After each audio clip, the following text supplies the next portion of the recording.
Welcome back, everyone, for another deep dive.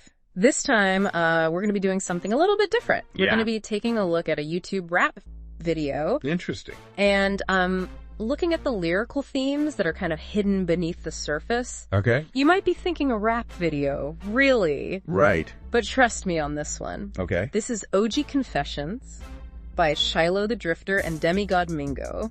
Okay. And it's really a fascinating blend of braggadocio and sharp social critique. So you're saying that it's more than just a surface-level rap video? Absolutely. Interesting. There's a lot more going on here than meets the eye. I'm intrigued. So we're going to be exploring themes of wealth, societal issues, personal relationships. Okay. All interwoven throughout these lyrics. I'm excited to dive in. Me too. All right, so let's start with the themes of wealth and hustle. Right. Pretty standard in rap, right? You hear that a lot. We hear CHYLO and DEMIGOD boasting about their success with lines like 159 shots and a couple million. But then they hit us with this line, BS up and stave up, which feels like a rejection of the glorification of the struggle. Right, because sometimes in this genre, you see a lot of rappers talking about coming from nothing and still sort of glorifying that. Yeah. Even after they've made it big. They're saying, no, you got to work hard. You got to save your money. What do you think about that? Well, I think it's an interesting contradiction because they're still emphasizing that hustle. Yeah. They're still emphasizing that entrepreneurial spirit. Right. But it's almost like a blueprint for success on their own terms. It's not about just flaunting wealth. It's about working hard and smart. Yeah. And they even encourage listeners to make the profit copy the best information. Right. It's very practical. Very practical, yeah. A very practical approach to getting ahead. And then there's this other line that really caught my attention. Okay. It says, life insurance is another way to buy money. I haven't heard that one before. What do you think about that?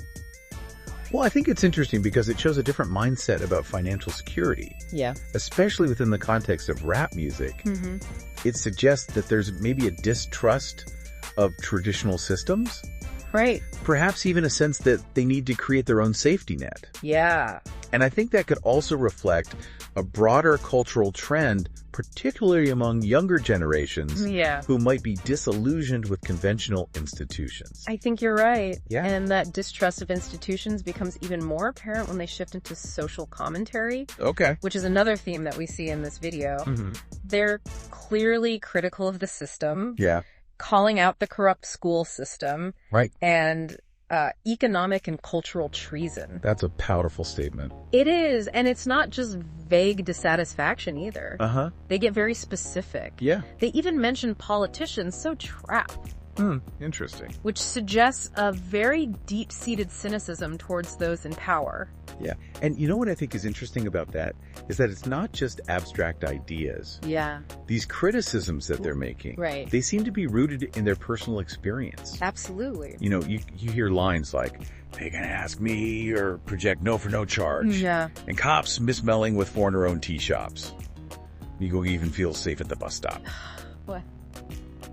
These paint a very real picture of their daily reality. Yeah. They're highlighting the ways in which these systems that they're criticizing directly impact their lives and their community. It's like they're saying this is what we face every day, and it makes their message all the more powerful. Right. It's not just complaining. It's real. It's a raw, unfiltered glimpse into the challenges that they navigate. And I think that's what makes their critique of the system so much more potent. Yeah. It's coming from a place of lived reality, not just theoretical observation. Absolutely. And you know what's interesting is that this distrust, it isn't limited to just institutions. Oh, really? It also bleeds into their personal relationships. Okay, I'm really interested to hear more about that. Yeah. Let's get into it. Okay. All right, So it's interesting how even though they're calling out these like societal injustices, they also kind of give us these glimpses into their more personal struggles. Yeah. With like trust and loyalty. Absolutely. So we also hear them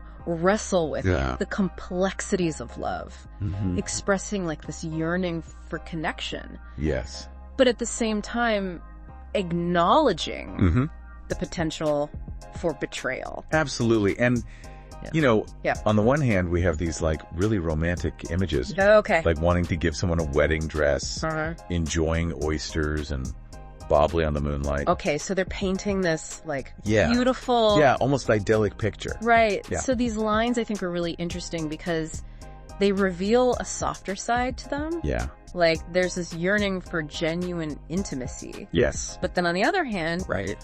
That's contrasted really sharply with their kind of cynicism towards others. Yeah. Evident in lines like, niggas and hoes going, do you dirty. Right. And the enemy, they make him your friend. Yeah. So what do you think about that duality? It's fascinating, isn't it? Yeah. It's like they're caught between this desire for love. Yeah. And then this, like, fear of being hurt. Right. And I think that push and pull is something that a lot of us can relate to. Absolutely. Especially when navigating relationships in an environment that feels unpredictable or even hostile. Exactly. I think it reflects a learned cautiousness almost. Mm-hmm. Like a sense of having been betrayed or let down in the past. Yeah, for sure. And so that tension between yearning for connection and fearing betrayal. Yeah. Just adds another layer of complexity to the music. Absolutely. I think it makes it really raw and honest and relatable, even if it's expressed through this lens of bravado. Yeah, for sure. And speaking of bravado, you know, one thing that really stands out to me in OG Confessions is their use of language. Uh-huh. They weave in these incredibly vivid metaphors. Oh, yeah. Like, economic and cultural treason make a cow that you're not feeding.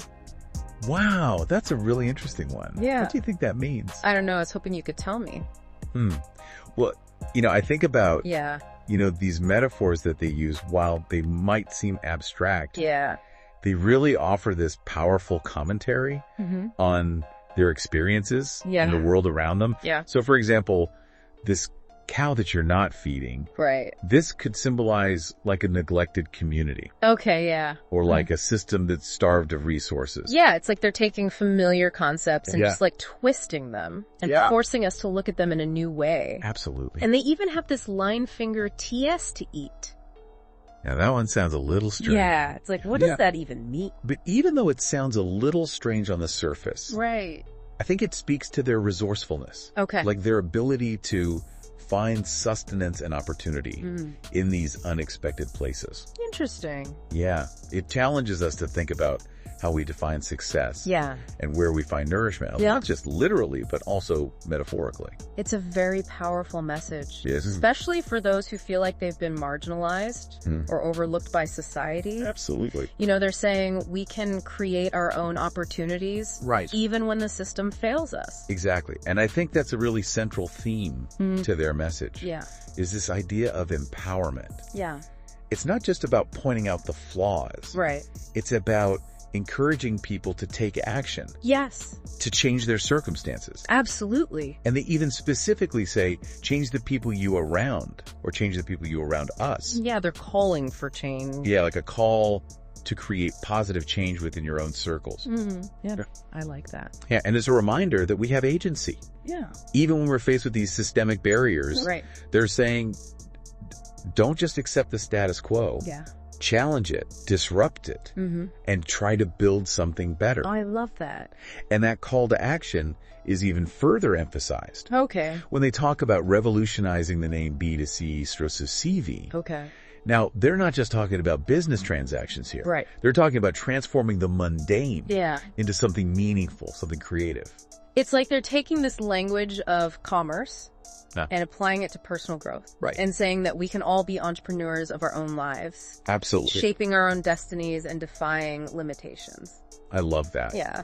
You know, it's really fascinating how they weave together all these seemingly like disparate themes, you know, from hustling for financial success to navigating like the complexities of relationships. And then all of that delivered through this like incredibly creative use of language and metaphor. Right. It really makes you think about the power of music. Absolutely. As this vehicle for social commentary. Yeah. I mean, it's not just about catchy beats or clever rhymes. Wow. It's about using their platform to really shine a light on issues that often go unnoticed or unheard. Absolutely. And when they talk about the corrupt school system, the way that law enforcement interacts with their community cops mis-soling with foreigner-owned shops. Right. I mean, these aren't just isolated incidents. These speak to larger systemic problems. Yeah, and they deliver it with this sense of like urgency and authenticity. You know, they're not sugarcoating anything. No. They're presenting their reality. Right. their struggles, their observations in a way that's raw and unfiltered. And they're giving a voice to a community that is often marginalized and misrepresented. Absolutely. But it's not just about highlighting the problems. It's also about offering these like glimpses of hope and resilience.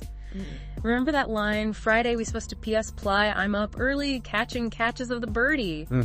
Like, what do you think about that?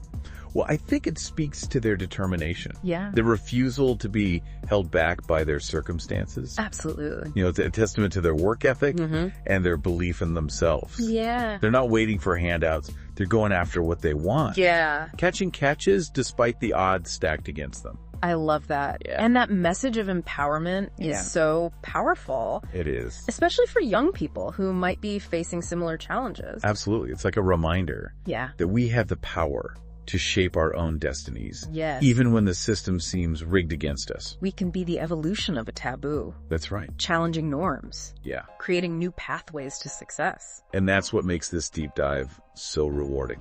It's not just about dissecting these lyrics. Right. It's about understanding the context. Yeah. The message, the impact that this music can have on individuals and on society. OG Confessions is a powerful example. It is. Of how art can be used to inspire, to challenge, to ignite conversations that can lead to real change. Absolutely. So as we wrap up our deep dive into the world of CHYLO the Drifter and Demigod Mingo, we encourage you to seek out the full video. Yes. Experience the song for yourself. Listen closely. Listen to the lyrics, to the stories being told, and to the messages hidden between the lines. Absolutely. And most importantly, think critically about what you hear. Yes. Does this blend of braggadocio and social critique make their message more or less impactful? Right. What resonates with you? Yeah. What challenges your perspective? We'd love to hear your thoughts. Absolutely.